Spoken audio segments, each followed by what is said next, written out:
السلام علیکم۔ بسم اللہ الرحمن الرحیم۔ امام ابو حنیفہ بہت بڑے محسن امت تھے۔ رات میں انہوں نے معمول بنا لیا تھا، پوری رات عبادت کرتے تھے۔ عجیب ہمت تھی اور اللہ سے تعلق تھا۔ اپنے مکان کی چھت پر اکیلے لمبی لمبی نمازیں پڑھتے تھے، رو رو کر تلاوت قرآن کرتے تھے اور اللہ سے اپنا تعلق بڑھاتے تھے۔ ان کا مکان ایک ایسے شخص کے مکان کے ساتھ تھا جو بیچارہ غریب آدمی تھا اور وہ موچی تھا۔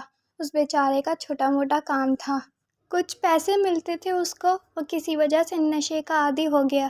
اس دور میں بھی یہ چوری چھپے شراب مل جاتی تھی تو وہ ان پیسوں سے شراب خریدتا تھا۔ دن میں کام کرتا تھا، رات کو شراب کے نشے میں دھت ہو کر گیت گاتا تھا، گانے گاتا تھا، اشعار پڑھتا تھا۔ جب تک نیند نہیں آتی وہ ایسی حرکتیں کرتا رہتا تھا۔ امام ابو حنیفہ نے پڑوس میں ہونے کے باوجود کبھی نہیں ٹوکا۔ ایک دفعہ ایسا ہوا، رات بھر آواز نہیں آئی اور بالکل خاموشی رہی، تو امام صاحب کو فکر ہوئی کہ میرا پڑوسی ہے، کہیں بیمار تو نہیں پڑ گیا۔ وہ شرابی پڑوسی کے گھر گئے۔ پوری امت مسلمہ کے سب سے بڑے عالم، سب سے بڑے اللہ والے امام اعظم اس شرابی کے دروازے پر گئے۔ دروازے پر دستک دی، اندر سے کچھ لوگ نکلے۔ انہوں نے کہا، امام صاحب آپ؟ امام صاحب نے کہا، رات اس شخص کی آواز نہیں آئی تو میں پوری رات فکر مند ہو گیا کہ یہ شخص بیمار تو نہیں ہو گیا، میرے لائق کوئی خدمت ہو تو بتاؤ۔ تو گھر والوں نے کہا، امام صاحب ہم سب بہت پریشان تھے اس شخص سے، آپ کو بھی پریشانی ہوتی تھی، ہم نے پولیس میں رپورٹ کروا دی اور اب وہ جیل میں ہے۔ پہلے کے دور میں ایسی جیلیں ہوتی تھیں جن میں مجرموں کی اصلاح کی جاتی تھی، آتے تھے لوگ جرم کر کے، نکلتے تھے لوگ نیک بن کر۔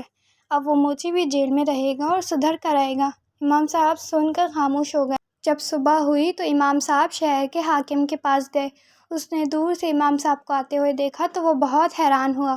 اس نے ان کا استقبال کیا، شکایت کی کہ امام صاحب آپ خود کیوں تشریف لائے، آپ مجھے بلوا لیتے۔ وہ حاکم جانتا تھا کہ یہ وہ شخص ہیں جو اس دور کے خلیفہ کے پاس بھی نہیں جاتے، خلیفہ ہی ان کے پاس آتے ہیں۔ تو امام صاحب نے کہا، جس کا کام ہوتا ہے اسی کو جانا چاہیے۔ تو وہ اور حیران ہوا کہ آپ کا کام اور مجھ سے؟ حاکم نے کہا، حکم فرمائیے۔ فرمائیے کیا کام ہے؟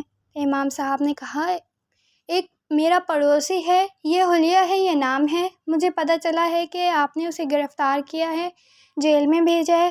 اس نے کہا، ہاں آیا ہے، وہ آدمی کل رات گرفتار ہوا، اب جیل میں ہے۔ امام صاحب نے کہا کہ آپ اس کو میری ضمانت پر چھوڑ سکتے ہیں؟ تو اس شخص نے کہا، امام صاحب شاید آپ کو پتہ نہیں ہے، وہ بہت شرابی کبابی آدمی ہے، اس کے گھر والے پریشان ہیں۔ امام صاحب نے کہا، مجھے سب معلوم ہے، پھر بھی آپ میری ضمانت پر اس کو چھوڑ دیں۔ تو اس حاکم نے کہا، امام صاحب آپ کیسی بات فرما رہے ہیں، آپ کا ہر جملہ حکم ہے، آپ کا فتویٰ ملک کا قانون ہے، آپ گھر تشریف لے جائیے، میں اس کو بھیج دیتا ہوں۔ امام صاحب نے کہا، نہیں میں انتظار کر رہا ہوں، میں اس کو ساتھ لے کر جاؤں گا۔ امام صاحب بیٹھ گئے۔ حاکم گیا اور اس نے اس شخص کو بلایا تو وہ دیکھ کر شرمندہ ہو گیا، اس کا سر جھک گیا۔ وہ سمجھا، امام صاحب پتہ نہیں میری کیا شکایت کرنے آئے ہیں۔ حاکم نے کہا، جاؤ تمہیں رہا کیا جاتا ہے۔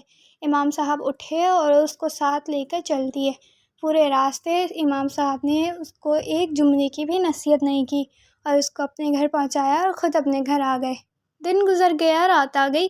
رات میں پھر سناٹا، کوئی آواز نہیں۔ امام صاحب تو انتظار کر رہے تھے آج پھر شور مچے گا۔ جب دوسری رات میں پھر سناٹا رہا تو امام صاحب اگلی صبح پھر اس کے گھر پہنچے تو امام صاحب نے دیکھا دروازہ کھلا ہوا ہے، باقی سب تو سو رہے ہیں لیکن وہ اللہ کا بندہ جائے نماز پر کھڑا ہو کر رو رہا ہے۔ امام صاحب انتظار میں رہے۔ اس نے سلام پھیرا اور دوڑ کر آیا۔ امام صاحب نے کہا، میں آج تمہاری خیریت معلوم کرنے آیا تھا، رات کو یہ آواز نہیں آئی تو میں سمجھا تمہارے گھر والوں نے تمہارے ساتھ کوئی برا سلوک تو نہیں کیا۔ تو اس نے کہا، پوری امت کے امام اعظم کی محبت کے نشے کے بعد مجھے شراب کے نشے کی ضرورت نہیں۔ آپ نے اپنی محبت کا نشہ جو مجھے پلایا ہے، جس عزت سے آپ نے مجھ گناہ گار کی فکر کی ہے، میں اب تک شراب کیوں پیتا تھا؟ کیونکہ میں شہر کا سب سے غریب اور حقیر سمجھے جانے والا انسان تھا، مجھے لوگ ذلیل سمجھتے تھے اور میں اپنی ذلت کے غم کا بوجھ ہلکا کرنے کے لیے شراب پیتا تھا۔ اب کہاں میں ذلیل، اب مجھ سے زیادہ عزت والا پورے عالم اسلام میں کوئی شخص نہیں ہے، اب مجھے شراب کی کیا ضرورت ہے۔ یہ ہے اللہ والوں کی صحبت، ان کا اخلاق۔ اللہ تعالیٰ ہمیں بھی دین کو سیکھنے اور سمجھنے کی توفیق دے، آمین۔